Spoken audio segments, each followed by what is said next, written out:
Hi friends, আমি রাজীব। আপনারা দেখছেন RS এভিয়ারি। বন্ধুরা, আবার অনেকদিন পর আপনাদের সঙ্গে একটা বিষয় নিয়ে আলোচনা করতে এসেছি। আজকের বিষয় পেল ফেলো অফলাইন কীভাবে চিনব। বিষয়টা কিন্তু শুনতে খুবই সহজ মনে হচ্ছে যে অফলাইন চেনা তো অনেক উপায় আছে। হেড দেখবো, বডি মার্কিং দেখবো, তেল দেখবো, তারপর চিনে যাব। কিন্তু তেল ফেলোর ক্ষেত্রে অফলাইন এবং নন অফলাইনের মধ্যে চেনা কিন্তু অনেক সময় সমস্যা হতেও পারে। বিশেষ করে যারা এক্সপার্ট তাদের তো কোনো কথাই নেই, অবশ্যই আপনারা আশা করি ঠিকঠাকই চিনতে পারবেন। কিন্তু যারা এখন অনেকেই নতুন তেল ফেলো বাড়িতে নিচ্ছেন, ধরুন একটা পেল ফেলো নেই, এক পেয়ার পেল ফেলো আপনি ঘরে নিয়ে যাচ্ছেন। এবার যে হঠাৎ করে পেল ফেলো প্রথম দেখবেন, তার কাছে কিন্তু একটা ফিশার এবং পেল ফেলো অফলাইন, মানে ফিশার নর্মাল ফিশার আর পেল ফেলো ফিশার অফলাইন, এই দুটোর মধ্যে ডিফারেন্স করাটা কিন্তু অনেক ক্ষেত্রে অসুবিধা হয়। হ্যাঁ, তবে কি যদি দুটো পাখি পাশাপাশি থাকে তাহলে হয়তো আপনাদের চিনতে খুব একটা অসুবিধা নাও হতে পারে, হয়তো দেখে আপনারা অনুমান করতে পারবেন। কিন্তু যদি শুধু ফিশারই থাকে, ধরুন আপনার কাছে অফলাইন, যেখানে আপনি আনতে গেলেন তার কাছে দুটো পাখি আছে বা একটা পাখি আছে, সেটা নন অফলাইনই আছে, তো সেই পাখিটা দেখে কিন্তু অফলাইনটা চেনার একটু অসুবিধা হলেও হতে পারে। তো সেই জন্য বন্ধুরা, আজ আপনাদেরকে এই পেল ফেলো অফলাইন এবং মানে পেল ফেলো ফিশার অফলাইন আর পেল ফেলো নর্মাল ফিশার এর মধ্যে ডিফারেন্স কী সেটা আমি আপনাদেরকে বোঝাবো, যারা নতুন তাদেরকে। তো যাই হোক, দেখুন, পেল ফেলো আমরা জানি যখনই কোনো পাখি পেল ফেলো মিউটেশনের মধ্যে আমরা নিয়ে যাই তখন সেই পাখির ইউমেলানিন অনেকটাই কিন্তু রিডিউস হয়ে যায়। তো ইউমেলানিন রিডিউস হয়ে যাওয়ার কারণে পাখির বডি কালার লাইট কালার হয়ে যায়। ধরুন সলিড কালারের পাখিকে আমরা যখনই একটা পেল ফেলো মিউটেশনের মধ্যে নিয়ে যাব, তার যখন বাচ্চা টাচ্চা হবে, মানে ওই সলিড কালারের পাখি থেকে পেল ফেলো পাখি যদি আমরা প্রডিউস করি, তাহলে দেখা যাবে বডি কালার পুরো লাইট হয়ে যাবে। সেটা গ্রিন হোক, ব্লু হোক, পার ব্লু হোক, সেটা অ্যাকোয়া হোক, যাই হোক, যে কালারই যান না কেন। তো এই ক্ষেত্রে কি হয়, একটা নর্মাল ফিশার আমরা কিভাবে চিনি? তার ফেদার মার্কিং দেখে, এবং সলিড কালার থাকে, এবং তাদের ফেসটা গ্রিন সিরিজের হলে লাল থাকবে, মানে অরেঞ্জ কালার থাকবে। আর যদি পার ব্লু সিরিজের হয় তাহলে এটা ইয়েলো টাইপের থাকবে, আর যদি ব্লু সিরিজের হয় তাহলে হোয়াইট থাকবে ফেসটা কপালের এখান থেকে। আর মাথার উপরটা কিন্তু গ্রে কালারের মতো ব্লু সিরিজ বা পার ব্লু সিরিজের থাকে, বা গ্রিন সিরিজের মধ্যে ওটা অনেকটা কিন্তু ওই কী বলবো, খয়েরি কালার টাইপের বা গ্রে কালার, যাই হোক এই টাইপের কালার থাকে। তো এটা কিন্তু ফিশারের সলিড কালারের পাখির থাকে। কিন্তু যখনই আমরা ওই মিউটেশনের পাখিকে আমরা যখন পেল ফেলোতে নিয়ে যাই, তখন কিন্তু পেল ফেলোর ফিশার নর্মাল ফিশার হোক আর পেল ফেলো ফিশার অফলাইনই হোক, তাদের দুজনের কিন্তু দুটো পাখিরই কিন্তু পুরো হেড ক্লিয়ারই হয়ে যায়। তো বন্ধুরা, যাই হোক, আমি এখানে যেহেতু একটা নর্মাল ফিশার পেল ফেলো আর পেল ফেলো অফলাইন এর মধ্যে ডিফারেন্স যেহেতু আমি করছি, সেহেতু শুধু হেড দেখলে কিন্তু আপনারা বুঝতে পারবেন না। কেননা যখনই আমরা একটা পাখিকে পেল ফেলোর মধ্যে নিয়ে যাচ্ছি, ফিশার পেল ফেলোর মধ্যে নিয়ে যাচ্ছি, তখন কিন্তু তার হেডটা কিন্তু ক্লিয়ারই হয়। আর অফলাইনের ক্ষেত্রেও কিন্তু সেই একই অবস্থা, হেড কিন্তু ক্লিয়ারই থাকে। অতএব আমরা কিন্তু শুধু হেড দেখে অফলাইন এবং নন অফলাইনের মধ্যে ডিফারেন্স করতে পারবো না পেল ফেলো মিউটেশনের মধ্যে। তাহলে বন্ধুরা, কী কী দেখার বিষয় আছে? দেখুন, দেখার বিষয় আছে ফেদার মার্কিং। এই যে উইং যে থাকে, সেই উইংয়ে কিন্তু অফলাইনের একটা মার্কিং থাকে।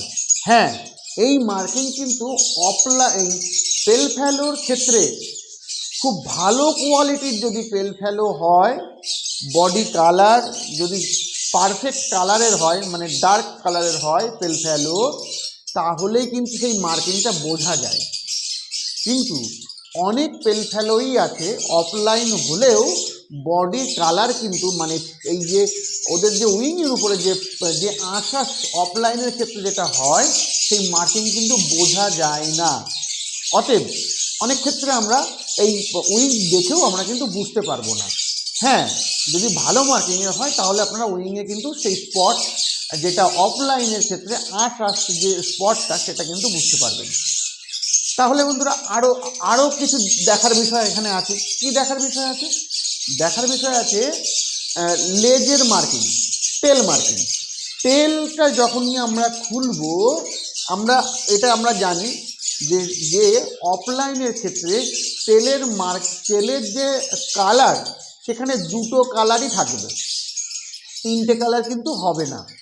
ওর মধ্যে কালার তিনটে ধাপেও থাকবে না, দুটো ধাপেই থাকবে। যদি গ্রিন সিরিজের হয় তাহলে রেড কালারটা অনেকটা অংশ থাকবে, মাথার দিকে সামান্য আলাদা কালার থাকবে, ইয়েলোইশ কালার থাকবে।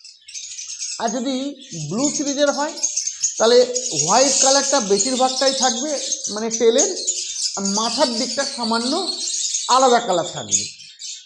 তেমনি পারগুলোর ক্ষেত্রেও সেই সেম, মানে টেলের বেশিরভাগ অংশটাই থাকবে অরেঞ্জ কালার, মানে ইয়েলো টাইপের কালার, যেটা পারগুলোর হেডে থাকে সেই কালার, এবং একদম লেজের মাথার দিকে মানে টেলের মাথার দিকে আলাদা কালার থাকবে। কিন্তু যদি কিনা শুধু নন অফলাইন হয় তাহলে কিন্তু বন্ধুরা এই দুটো ভাগ কিন্তু থাকবে না, থাকবে কেমন তিনটে ভাগ। যেটা আমি বললাম গ্রিন সিরিজের ক্ষেত্রে রেড অপশানটা আপনারা দেখতে পাচ্ছেন, আমি কিন্তু স্ক্রিনে দিয়ে দিচ্ছি যে কীভাবে আপনারা চিনবেন। দেখুন, নর্মাল ফিচারের এইরকম রেড ভাবটা কিন্তু সামান্য থাকবে, তারপর থাকবে একটা ব্ল্যাক স্পট লাইন, তারপর থাকবে আলাদা কালার। মানে নর্মাল ফিচারের ক্ষেত্রে, নন অফলাইনের ক্ষেত্রে কিন্তু তিনটে ভাগ কিন্তু থাকবে। এই মার্কিংটা কিন্তু দেখার খুব প্রয়োজন আছে।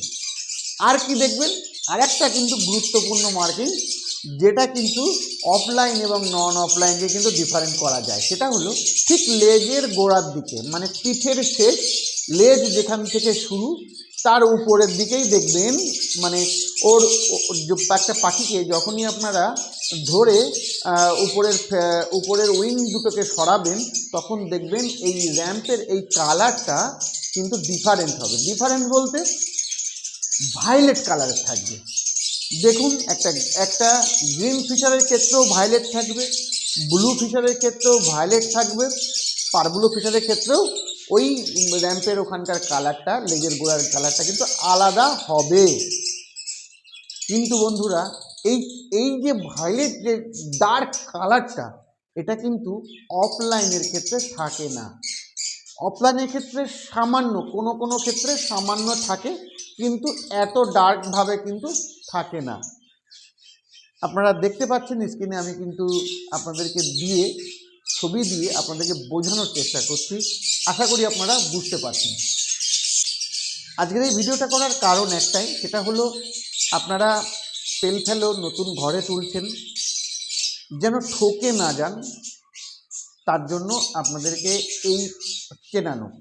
এবার বলি, ধরুন আপনি পেল ফ্যালো ফিশার নিচ্ছেন, সেক্ষেত্রে আপনি জেনে নিন, কোনো অসুবিধা নেই।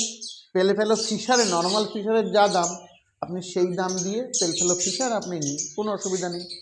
কিন্তু পেল ফ্যালো অফলাইনে দাম দিলেন, অথচ পেলেন আপনি পেল ফ্যালো ফিশার, সেরকম যেন না হয়। তো অফলাইন যখন নেবেন তখন অফলাইনের মার্কিংগুলো প্রপার নেবেন। হ্যাঁ, হতে পারে যে অনেক ক্ষেত্রেই আমরা দেখেছি যে যেখানে সস্তা একটু কম দামে পাখি পাওয়া যায়, আমরা সেখান থেকে পাখি নেওয়ার চেষ্টা করি।